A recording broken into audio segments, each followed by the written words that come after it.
What if one of the grandest libraries of the ancient world disappeared? Not by fire, not by war, but by mystery. How does a symbol of knowledge, art, and imperial pride just vanish, leaving only a shell behind? This is the enigma of the Library of Celsus.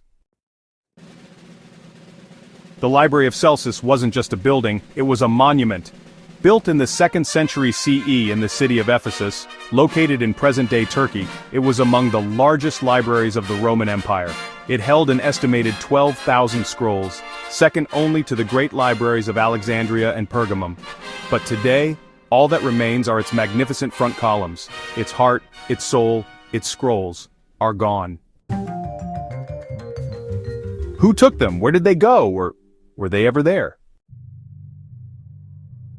Let's rewind. The library was built by a man named Gaius Julius Aquila in honor of his father, Tiberius Julius Celsus Ptolemaios, a Roman senator and governor of Asia.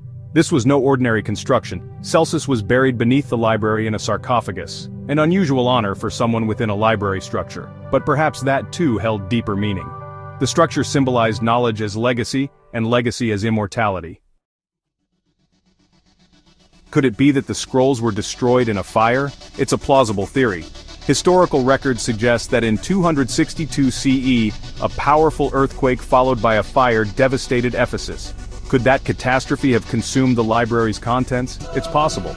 But if so, why is the facade still standing? And why are there no charred remains? No evidence of soot or fire damage on the inner walls? Then there's the theory of looting. After the Roman Empire began to decline, many cities like Ephesus were abandoned or pillaged. Scrolls, especially those made of papyrus or parchment, were valuable, not just for their content but for their material. Could invading forces or desperate locals have stolen the scrolls either to sell or repurpose? Some scholars believe the scrolls were relocated, moved quietly to another repository to preserve them from the earthquake or advancing threats. Perhaps to a nearby temple or another Roman library. But no collection claiming to be from Celsus has ever been found, no scrolls marked with Ephesus, no hidden treasure discovered beneath the marble. Could it be that the library was never truly filled? This is honestly the most controversial theory, that the Library of Celsus was a symbolic building, a facade both literally and, figuratively, a grand show of architecture and political vanity, built more for appearance than for function. After all, ancient Rome was known for monument building as a means of legacy. If that's the case, then the real mystery isn't the disappearance of scrolls, but whether they ever existed at all. Let's consider another possibility: natural decay. Scrolls made of papyrus or animal skin degrade over time, especially in damp or exposed environments. What if the scrolls simply rotted away in centuries of neglect, buried under rubble, destroyed by moisture, insects, and, well, just time itself? Maybe the truth is a combination of many things: earthquake, decay, looting, repurposing, all layered over centuries. But the absence of historical records still nags us. It leaves a vacuum, a silence deeper than mystery. It borders on myth. The Library of Celsus stands today as one of the most photographed ruins in the ancient world.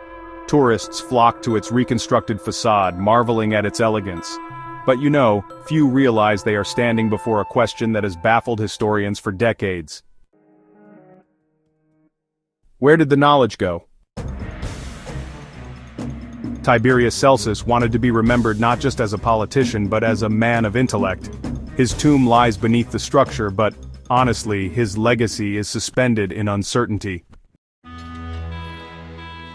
Was this truly a home of ancient wisdom, or, was it just a marble illusion meant to echo greatness?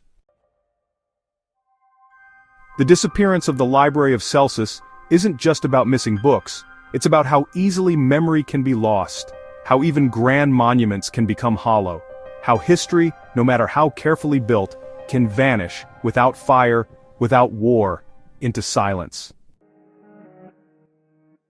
And perhaps that is the final mystery. Not how it disappeared, but why no one noticed when it did.